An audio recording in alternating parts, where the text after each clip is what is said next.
cerita dongeng kayak Malin Kundang, ya, Snow White, legenda, cerita legenda, Danau Toba,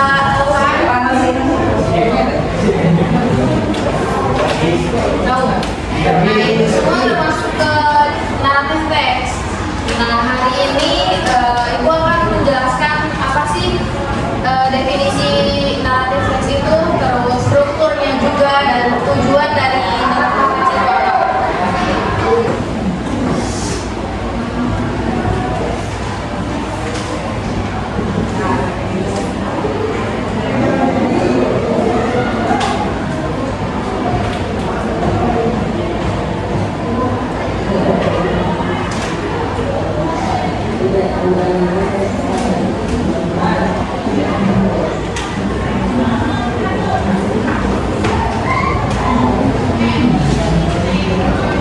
Naratif teks itu adalah menceritakan suatu kisah, kejadian atau pengalaman baik nyata atau imajinatif seperti cerita-cerita dongeng yang tadi disebutkan kayak Malin Kundang, legenda Danau Toba, Snow White, Cinderella, itu adalah termasuknya ke naratif teks.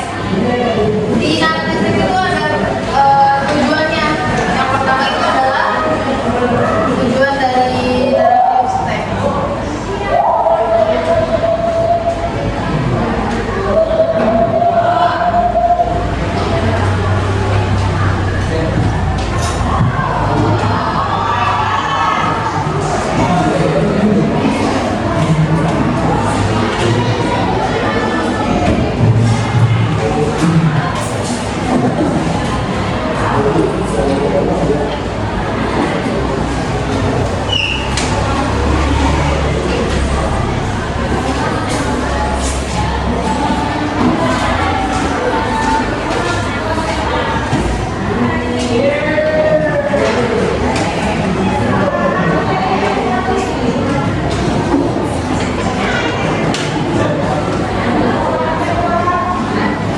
Silakan dipakai ini dulu ya. Silakan nanti setelah selesai ini. Ya.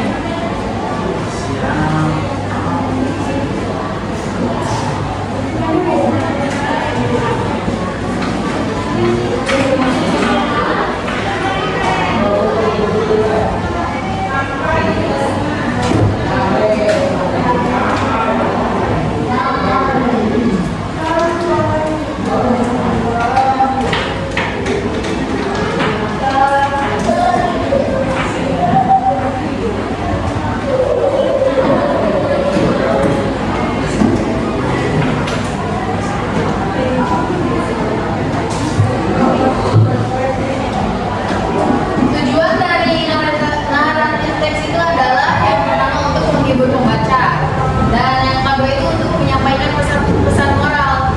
Di cerita legenda itu pasti ada pesan moral dari cerita-cerita yang telah disampaikan oleh para penulis cerita legenda itu.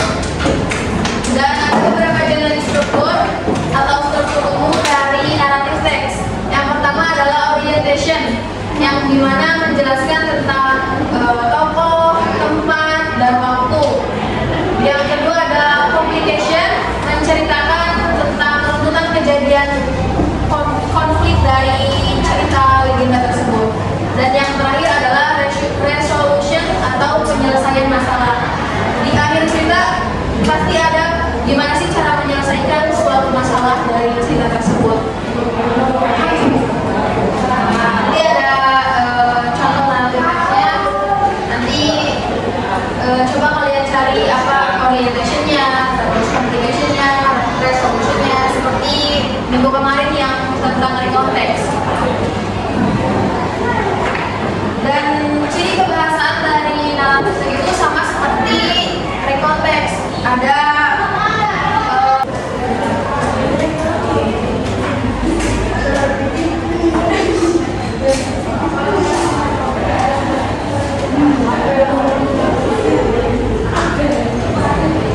boleh minta satu perwakilan dari perempuan dan laki-laki buat baca contoh dari naratif.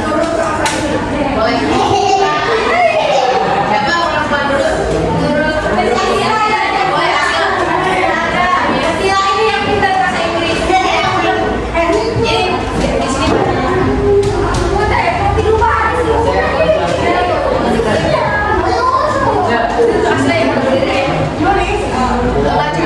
Kayak gitu. Oh, mencoba. Gak apa-apa. Jadi kamu siapa?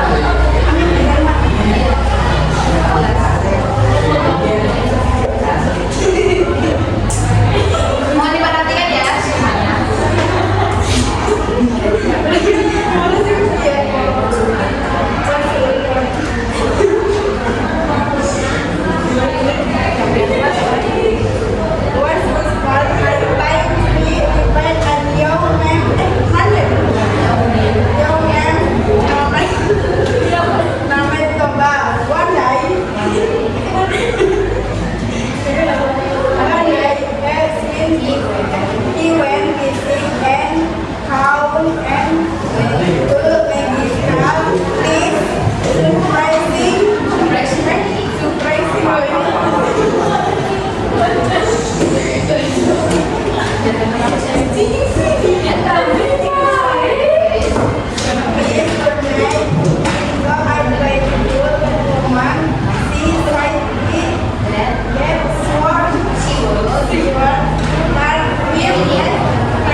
As a contact provision member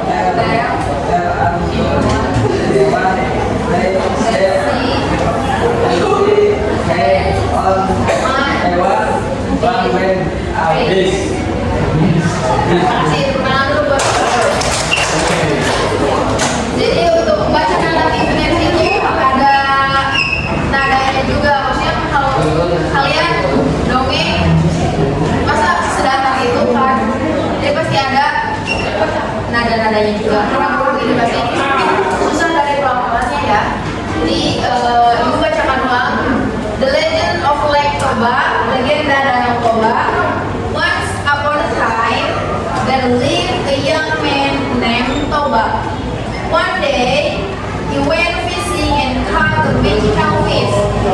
Surprisingly, the fish turned into a beautiful woman.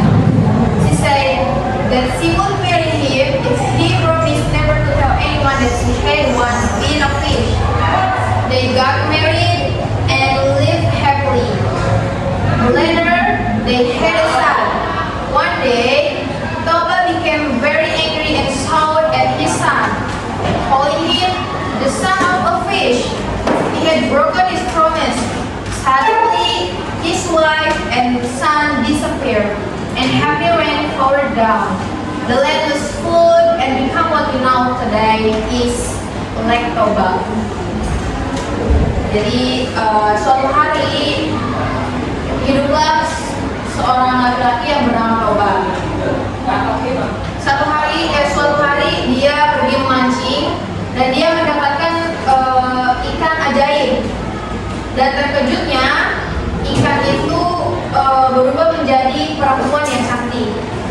Perempuan itu bilang bahwa dia akan menikahi si Toba ini jikalau si Toba ini berjanji tidak pernah memberitahu semua orang bahwa dia adalah seorang ekor ikan.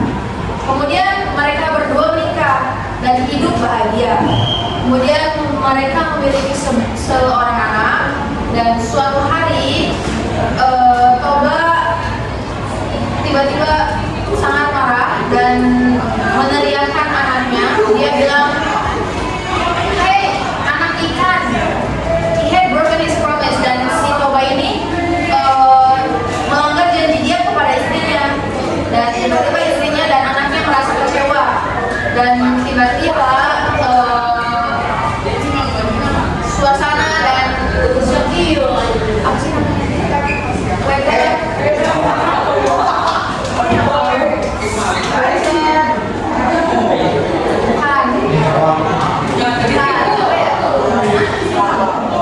Jadi mendung dan turun hujan suasananya.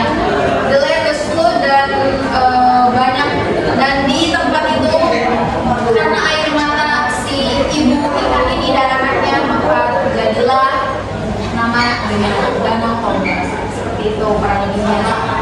Nah, kita sekarang cari genetik struktur umumnya dari cerita The Legend of Lake Toba. Yang pertama adalah orientation, yang dimana dia mencari tokoh, tempat, dan waktu.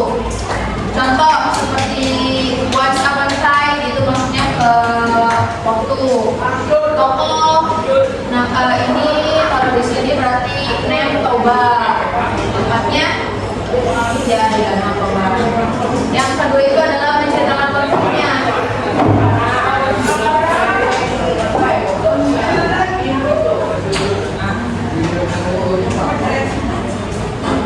Nah, ini termasuk yang once upon a time, there lived a young man named Toba. Ini termasuk orientation.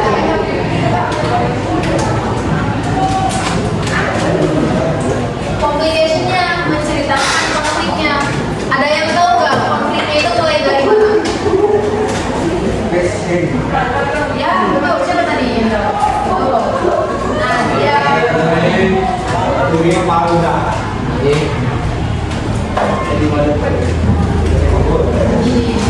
ada lagi di sini.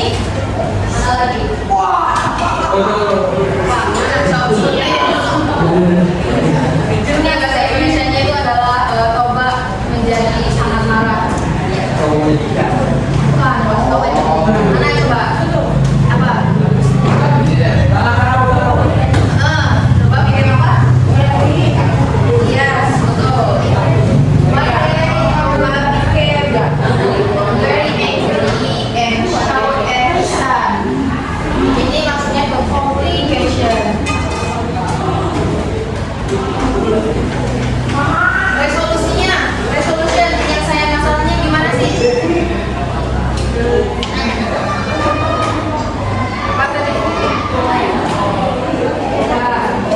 ya.